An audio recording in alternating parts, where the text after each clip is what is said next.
The space race was a lie. Come on, Kenny, you're not one of those conspiracy theorists, are you? No, that's the premise for today's game. The space race was a lie in order to cover up that other countries were trying to colonize another planet. Oh, okay, Godspeed. Yeah, and we didn't land on the moon.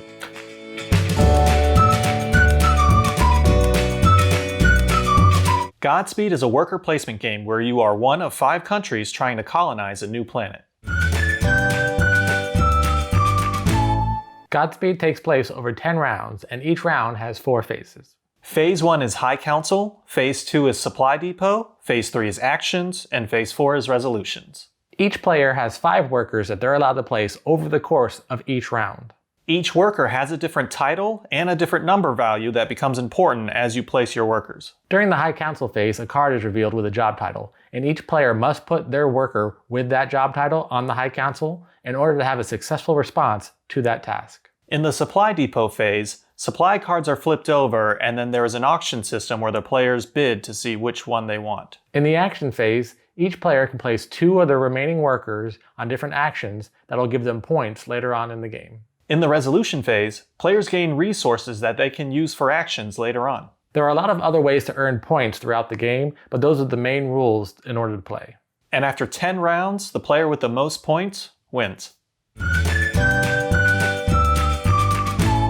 After we started playing Dinosaur Island, I wanted to see what other games Pandasaurus Games made. So I went on social media and started looking at other games, and the board for Godspeed was one of the ones that really caught my eye. So I decided that we had to get this game and try it. You know, when I first saw the box, I thought this was going to be more of a dark theme just because it looks kind of scary in the front. Like I don't know, just some guy lost in space or something, but very dark color themed. When you actually set up the board, you can see it's all bright colors, you know, even the different nations all have, you know, there's very vivid. I like the artwork very much, so everything wasn't so dark that I assumed. The artwork on the box cover does feel a little bit different than the artwork on the board and in the cards and on the player boards and the little pieces that you have. For example, some of the tokens that you have. So you have the credits, which are just a gold triangle with like a little symbol on them. You have the little satellite right here, and then you have the little rover. They're almost not clip art, but similar style to what I would call clip art. When looking at the pieces, one thing I really liked, yeah, they're cardboard punch outs and everything, but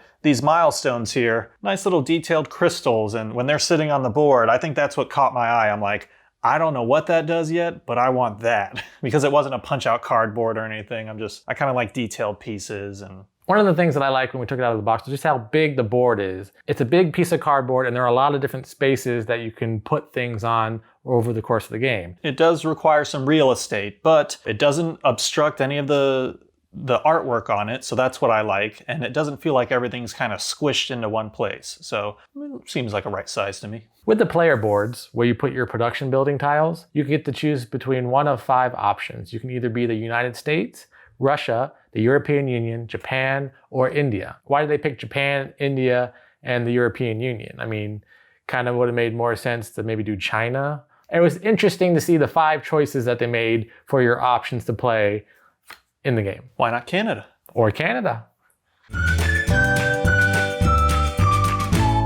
One of the things I like about the mechanics of this worker placement game is that in the different phases, you have to actually give up some of your workers that you can't use during the action phase. So in the High Council phase and the Supply Depot phase, you're giving up workers. Whichever workers you have left over, those are the actions that you can perform. So you kind of have to be strategic of, all right, in the High Council phase, do I give up this worker, or am I going to need it later in order to do another action that I'll want to have accomplished by the end of the game? I would sit there and I'd be like, okay, I got these workers. I'm going to do this, this, and this. And I try and plan out my moves rounds ahead. And then there's still that luck of the draw component where either in the first phase or second phase, that completely throws your strategy off. And you're like, okay, that's not going to work anymore, so let's do this. When you first set up the game and start explaining the rules to newbies, they will have this kind of glazed over look on their face because the game board is so massive, there's so much that's going on. However, the game is broken down into phases, the 4 phases. So explaining it in rounds 1, 2, and 3, they will get the idea. By the time you get to round 4 or 5, they'll get the flow of, okay, you have the High Council, you have the Supply Depot, you have actions, you have resolutions,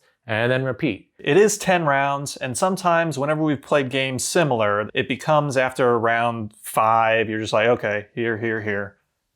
repeat, recycle. But this one, I felt like there was always progression. You know, you've got your end of year, your lunar bonuses over here at the top that kind of let you keep track, like, okay, I got 3 more rounds to make sure I get that, or I got 2 more rounds to make sure that I'm gonna get that bonus at the end. And I feel a lot of the bonuses, the milestones, the lunar season, the prestige ranking, that's pretty even throughout the players. So no one really has an advantage, whether they go first or last, or whether they get the better card in the supply depot, or they hold their worker. I feel like it's very even to get points in this game so that by the end, it's a close game and no one feels like they're being blown away. The way that they did it, I felt like the mechanics of the game kind of directed you towards like, okay, you may want to do this, but don't do that. Like just, you know, make sure you're following, you're keeping up with the bonuses, the victory points of where everyone's going. It kind of, it directs you or focuses you to make sure that you don't just go off track and completely like mess up your points altogether.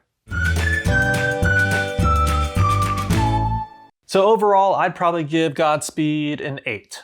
Artwork's great. You know, Pandasaurus, so far, all the games I've played from it, I really do enjoy it. And then the mechanics and everything. I'm going to give Godspeed a 7 because there are a couple things that I think need tweaking. The initial objective card I don't think was super helpful in the very beginning. The cargo cards in the beginning aren't that helpful either. I feel like the game lasts a little bit too long. It's 10 rounds and I know that you're building towards an objective, but I still feel it could have been maybe 1, 2, 3 rounds shorter and still been just as fun. And Teresa gives it a 10. And Juliana gives it a 7.5. And that was our review of Godspeed. What'd you think? Ready to choose a nation and start colonizing a planet of your own? Let us know in the comments below. And if you like our content, please subscribe to our channel. Until next time, I'm Kenny. And I'm Lee. And we didn't land on the moon.